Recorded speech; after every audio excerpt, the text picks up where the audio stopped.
Hello everybody, welcome. My name is Denell Nawrocki and I'm with Cervical Wellness. And my name is Halo Saranko of Shakti Temple Arts. And we're here to share with you a conversation that we feel is so vital and important for our time in this world right now. And the name of our conversation is Transmuting the Patriarchy Through Our Wombs. And this is something that Halo and I have been discussing in our personal lives and just friendship. And we thought it would be something that you all might want to hear about as well. So let's go ahead and dive in. Halo, what is happening? What has happened? Woo! Okay, here we go. Fasten your seatbelts. So what I first want to say is that this conversation, we're very much gearing towards the feminine and towards women. However, this is a very important conversation for men and women alike. And for us to step into greater consciousness about our energy and how the dance of the masculine and feminine energies happen. And specifically what we want to be talking about, what's been happening. I'm actually going to start on the masculine side because we live in a society that has taught young boys that it's not okay to feel or to process their emotions. And so we have this very repressive element happening in the masculine. And one way that many men learn later through default to move this energy through them is through sex and sexuality. We also see this on the planet in ways that we kind of dominate the earth or dump into the earth, take this kind of take culture. And what happens in an intimate relationship is that as the feminine, as the receptive, and with the blessing, you know, it's really a blessing that we've been taught as women that it's okay to feel. There's also been an equation of weakness with that ability to feel, so it's still not balanced, and this is why that we're having this conversation, is for that hope for balance, that seeking of balance. But what happens is the feminine vessel is like a chalice. We're the receptive. We receive energy in, right? On a very literal sense, physical sense, we receive the seed so that we can gestate new life. But what happens on an energetic level is that we take on the energy of the man that we are with, whether that's conscious or unconscious. And so if a man is coming to us full of emotion that he just needs to release tension, guess where that goes? Right inside of our wombs. Yes. And then we start to amplify this emotion, and what they affectionately call us go crazy, because we are then not only full of our own emotion, but we end up being full of this unprocessed emotion from the masculine. And it literally does make us start to go crazy if we are not aware that this is happening and if we don't have the tools to start to transmute this energy. And the other thing that really frequently happens with this is that naturally in relationship, we are mirrors for one another. So as this pushed down, not looked at, not processed emotion from the masculine gets poured into the feminine to the point that she becomes full like a garbage can, she starts to reflect back what he was not looking at. And naturally, because of the way that men are raised to not want to see this, and this isn't all men by any means, but many in this society just haven't been granted this permission. So then they start to see that, and it brings up all kinds of triggers. Sometimes there's then abandonment or running away from the mirror or trying to break that sacred mirror. And so what we are exploring today is how we can start to create boundaries around this experience as men, or as women, and more consciousness, around this as men, and start to move into the higher aspects of how we can actually use this as a superpower rather than something that takes us down. And both of us in our work and in our personal lives have seen this impact women negatively time and time again. Men coming into their lives, wooing them with sex and sensuality, a relationship is formed, trust is formed and established. The woman opens her heart, opens herself up to receive. The man dumps, and then he hightails it out of there.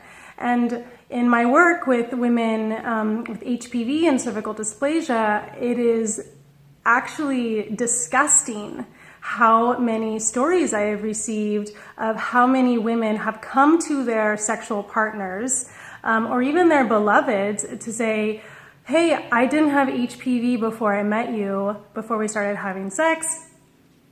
Now I have HPV, you gave this to me, you dumped it in me, you dumped your energetic unwellness inside of me, my boundaries were not strong enough, and now I have this virus. And I was just telling Hala before we started filming, in the last 3 days last 2 days, I've had 3 women tell me that the men in their life was like, oh, I'm so sorry, I can't handle this, bye, and left them, said, it makes me feel too bad to see you, I can't see you right now because I just feel so guilty, so I can't be around you. And the women are left holding all of their shit, literally, like in the physical form as this virus or other STIs, and energetically, and there is no accountability. And so Hala and I, we're ready to hold them accountable. And we have a lot of fire for this. And the best way we can do that is through education, is through energetic education, to really start to understand this and to tackle this problem from the root, because that's really where it's happening. But as Denell's sharing, how this manifests in the feminine, if we love ourselves as women, or if we love women, we should all be tending the womb. We should all be tending the feminine, especially right now on the planet where she is going to be the lifeblood that is going to pull us out of the mess that we are in.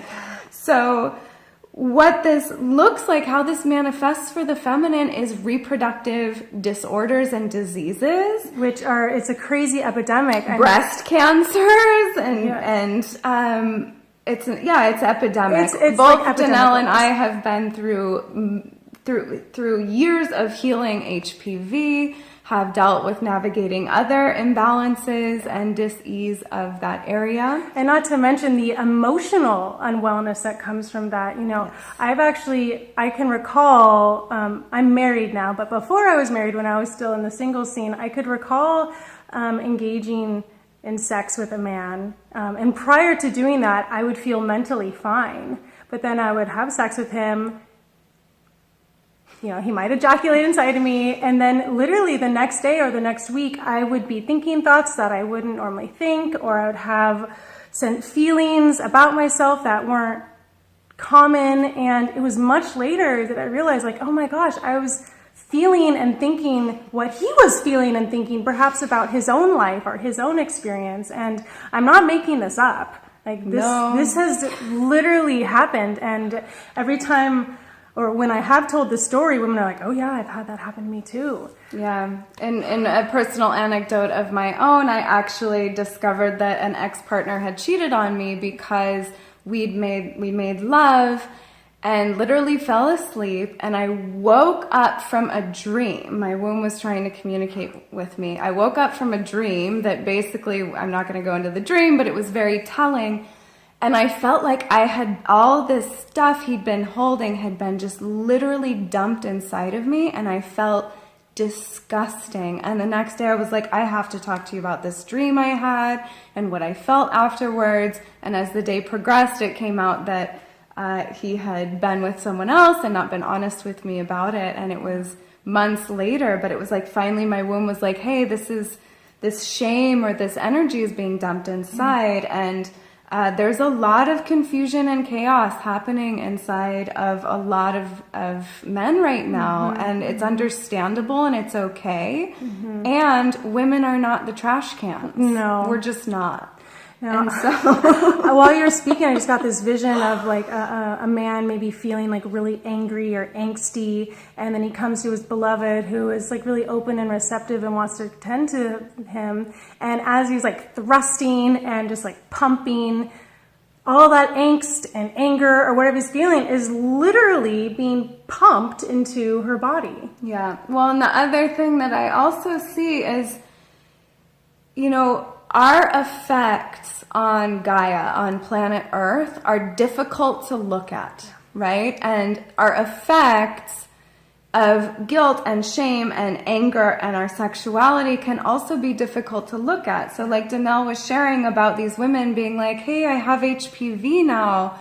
I need support. I'm on a healing journey, and them bailing. It's like, you know, it's not easy to look at the effects of our negativity, of our inner demons, and on the external. And so we see that a lot where it's like, you know, unwanted pregnancies and turning into single mothers. And so it's really what we're calling for is a conscious transmutation on the feminine side in conjunction with more solid boundaries and holding of accountability. And what we're calling for in the masculine is awareness around this phenomenon and self-honesty that like, okay, hey, yeah, I was having all this going on, and then my woman started acting crazy, and then I blamed it all on her, and then I jet, you know? This, you know, it's not to say that women don't have, we don't have our own shadow and stuff that we process. We absolutely do, but it just gets amplified by this, and we become even, you know, like it's real. And so we're asking for accountability and understanding and support as we as women, as vessels of transmutation, along with our mother Gaia, our planet that's transmuting so much of this exact same wound right now. We need support. Yeah, and what you said just a few moments ago about having conscious transmutation on our behalf is what is needed, because we can't stop the receiving of what the masculine is giving us through sexuality, through sexual experiences. It's not like we're all going to become celibate. But what we can do is we can choose to be conscious about how we receive and what we do with that energy instead of not knowing or not being aware. And I think what we've noticed just in our own lives is for how long we were unaware of this and what the consequences of that was and has been. Yeah. Yeah. And the consequences, as we mentioned before, you know, in my own experience of being in relationships where there was a lot of this like toxic dumping happening, my hormones went out of balance, my anxiety levels went up, I started losing my hair, like I became a shell of my radiant self. It just costs us so much if we're not doing this consciously. And for me, when I was unconsciously transmuting this, I was an alcoholic, and I used actually MDMA. I took a lot of ecstasy just to feel good because I was feeling so bad because of how much I was holding. Yeah, that's just how I coped. And so what we need to move into, so this is twofold. It's first of all, let's look at the effects. First of all, like we just spoke of, let's just look at what is. Yeah. This just is. You know, that we are working through the patriarchy right now, all of us, men and women alike. We all have our roles to play. The second thing, we've been doing this unconsciously, and it's cost us a lot. Right, we've been doing this unconsciously for eons, millennia. Yeah. It's real. It's real, and so has our Earth. And look at the effects on her. This is we're existing in a hologram. So whatever, like same, within, without, it's happening. So the next step is to start to do this consciously, because we have a role to play as women in transmuting the patriarchy. But we also, with our consciousness, we can say no. If our lover comes to us and he's in one of those angry states or whatever, no, I'm sorry, this body, this earth is not for you to dump your shit into. This is for you to deal with on your own. I will hold loving space, but not in this body. Yep. Boundaries. Using that voice, the strength of the voice to say, no, I love you, but not now. We can hold space in different ways that don't involve our bodies and our direct dumping into our hearts, because the womb is connected to the heart. As women, we can disconnect it, but that causes a lot of problems. That's more consequences. Yeah, that's more consequences. So doing it consciously, but then we also have a role to play, and this is something that I've been experimenting with and we've been in dialogue about, is what if, because on a level, there can be a moment where we want to just say, this is yours, I will not take it anymore, you do this yourself. But at this point, all life on planet Earth is dependent on this shadow being transmuted. And so we cannot, as women, just sit back and do nothing. We need to assist. We are midwives. We are healers. We are vessels of transmutation. This is the higher sex magic from all the ancient systems. And as we mentioned already, while we are doing this within ourselves and for ourselves, we are actually transmuting this on behalf of the collective, on behalf of the current global culture, which is so broken and so ill.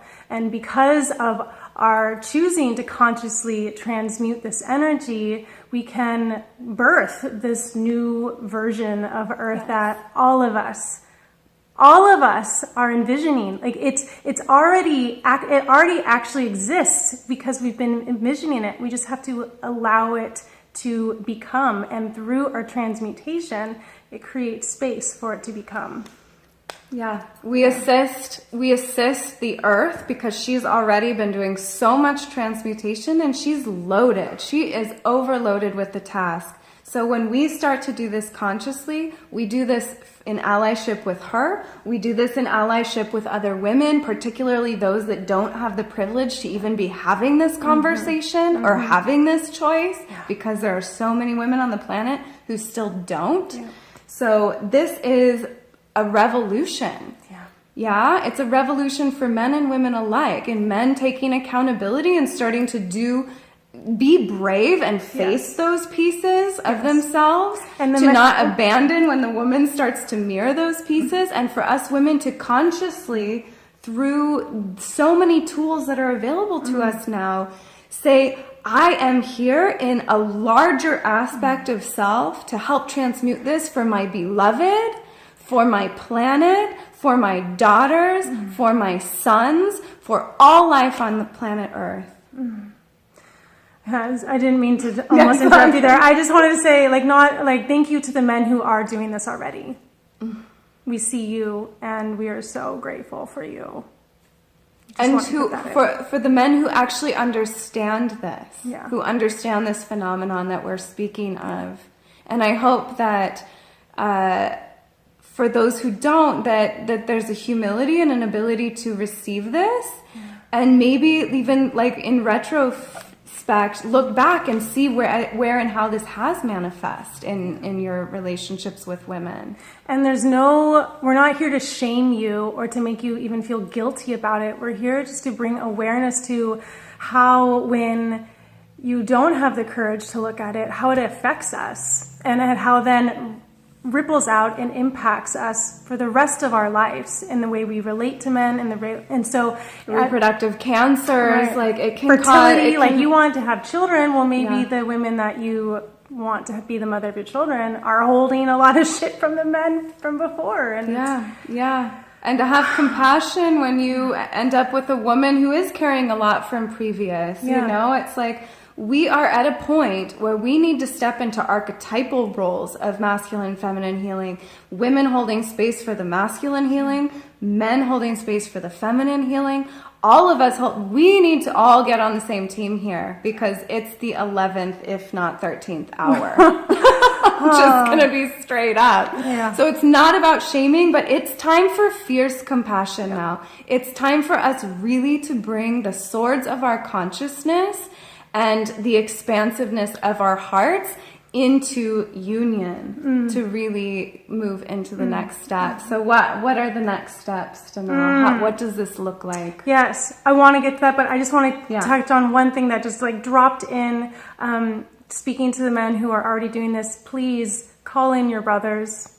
Please hold them accountable. Please do it on behalf of us, just to take a step forward and to be a voice for us. So the steps we have, we didn't want to just like have this conversation and leave you hanging as like, well, what do I do with all this energy? What does it mean to consciously transmute the patriarchy through our wombs? So, the steps that we have are also grand, but it's what needs to happen. And the first step that we want to speak to is becoming in alliance with the earth.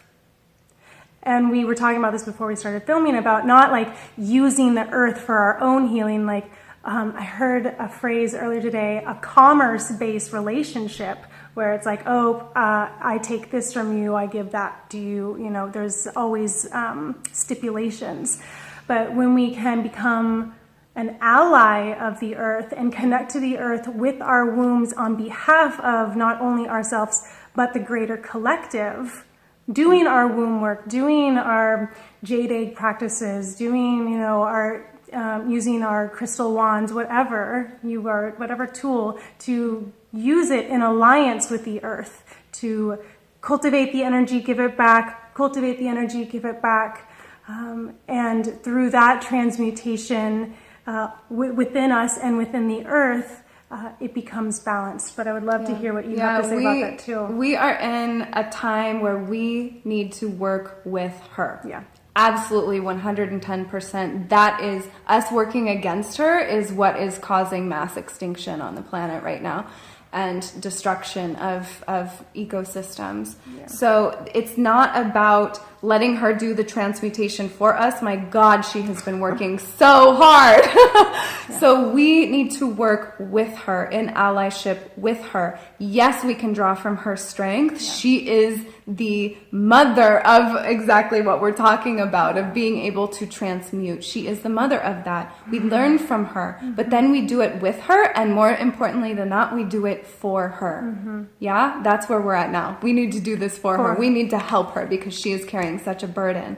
And so we can do that by connecting our wombs to her, with her, so that whatever work we're doing in the wombs is happening with her. Conscious menstruation, using that time in our cycle. There's a reason we start to feel so much before that time, because it's like, okay, I'm holding a lot now, time to let this move through. So taking a moment during our menstruation to consciously let the energy move through so it doesn't get stuck. Yeah, and using that to, you can, on behalf of not just your own personal, but the collective, and then recycling that blood by offering it to the earth on behalf of her. Or bleeding on the earth too is a really powerful way. Yeah.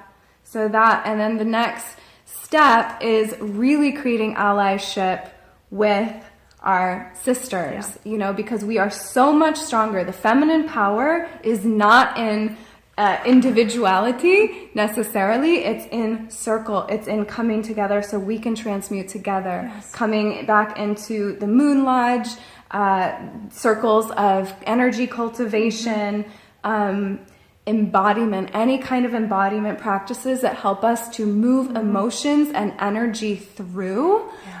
Dancing, especially womb-based dancing, and doing it in connection with our sisters so we can move massive amounts of energy through us. I was also doing it on the earth, singing with each other. We really need to move beyond the competition that women feel for each other. We really need to ascend that mindset, because friends, we can't be in competition with each other. We need to support each other to lift each other up so that we can do this transmutation with the earth, so that we can have the society and culture and life that we dream of. And with each other, because the vessel, my vessel is only so big, can only transmute so much. But when we start to connect all the wombs of this planet together and start, we do our microcosmic part in our personal relationships.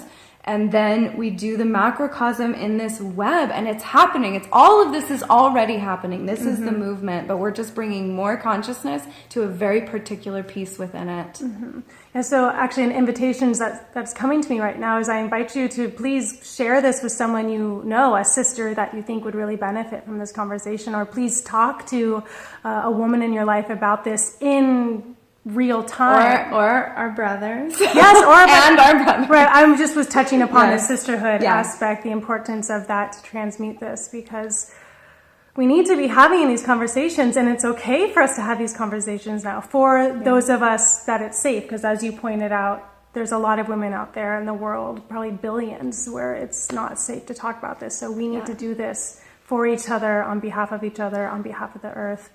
And our prayer is that this is able to reach some of those women as well, to bring that consciousness, because there's ways we can do that with this without being obvious about it. Right. And we really need all hands on deck. And then the next step that I really see, and where I think where a lot of us are at now, is inviting the masculine into this work with us, because we absolutely need their help and support. And the first step is to bring awareness to this piece, so that they understand and don't continue feeding into the problem, but now help clean it up with us. Right. So another invitation is to have conversations with your beloved, with your brothers, even biological brothers, as well as your friends, uncles, your father, if you feel so inclined. I know once I started talking to my dad about certain things, his mind started to get blown, but they need that shake up. They're ready. It's time. It's a whole other level of honoring of the feminine, and it's what's going to pull us through this birth portal that we're feeling the intense contractions of on planet Earth. There's another level of honoring that needs to happen, and this is the path of the priestess, in my opinion, is this level of transmutation and ability to take those darker shadow aspects that we are referring to as the patriarchy. That's a system that's been in place now for long enough. It's time to turn the tides. I really believe that there has been an era of matriarchy. There's been an era of patriarchy. What's next? Sacred frickin' union. It's time, and it's gonna be juicy, but we gotta work through this shadow patriarchy stuff first, and the patriarchy is not letting go easily, and so we have our work cut out for us. And I believe in the power of the feminine, but we need to start doing this consciously, not unconsciously. We need to know our limits, draw boundaries when that needs to happen, hold men accountable for their energy, and hold loving space as we do that, so that they can understand that it's safe to process their emotions on their own, with themselves, with us, not through us. Let's talk like people rather than using my body as a garbage can. Yeah, and even more so as we do this and hold the boundaries and have these difficult conversations, is it will inherently change the way things are going. Because when we stand up in who we actually are, and stand in our truth, and be in this new way of consciously transmuting rather than unconsciously, the world around us will change. It has to, because when we work from that place from within, without will as well reflect that. And that is the power of doing this sort of inner work on behalf of the greater whole. Is, as you just mentioned, it's kind of secretive. It's like this magic that we work within us, and suddenly the world around us shifts, and then what we always want is there. And this is the rebalancing, because the feminine revolution is not a power over structure. It's not a domination. It's not going to be obvious. like what happens with like a more masculine revolution, it's going to spring up from the cracks. It's going to birth up from within us. It's going to grow like a flower, right? And so it's like, this is the revolution that's happening now, and it's what's needed. Now, we also need the activists. We also need people on the front lines doing that. Yes. But the bigger piece here, it's an inside job right now. And this is a revolution that needs to happen all across the planet from the innermost core of our beings. Yes. And we totally believe in you. We know that you can do this, because if we can do it, you can do it. And we're here supporting you from the internet ethers to say that you are totally worthy of consciously transmuting this energy within you on behalf of the greater healing. And how amazing is that? And we're all in this together. We are all in this together. Yeah. And an image that really just feels like it, and just feels so powerful to me, are the masculine having our backs while we consciously do this transmutation work. You know, to really feel that container and that support of the masculine, and the humility of like, yeah, okay, like we have our work cut out for us. There's been a little bit of a mess under the patriarchal system. And we trust you, sisters, and we have your backs, and we will do whatever it takes. We will face whatever we need to face to be able to allow and support you to transmute it. And we are here with you. And the women in our full glory, our full radiance, our full power, our full embodiment, opening our legs over Mother Earth and letting this energy move through our voices, through our embodiment, through our sacred rage, through whatever shows up in the moment to move. That is transmutation. That is the process. And this is the next step. This is where we're going. This is what we're doing. Yeah, it's happening. It's happening. Like you already said, it's already happening. We're just shining a little more light on it. Yeah. Well, thank you all so much for being here with us as we have this conversation, and who knows where this will go. If you have questions or comments, please put them in the comments below. We would love to actually have continued conversations about this. This is not the end, but more of like a ... Yeah. So, all right, everybody. Thank you so much. Bless your journey. Blessings.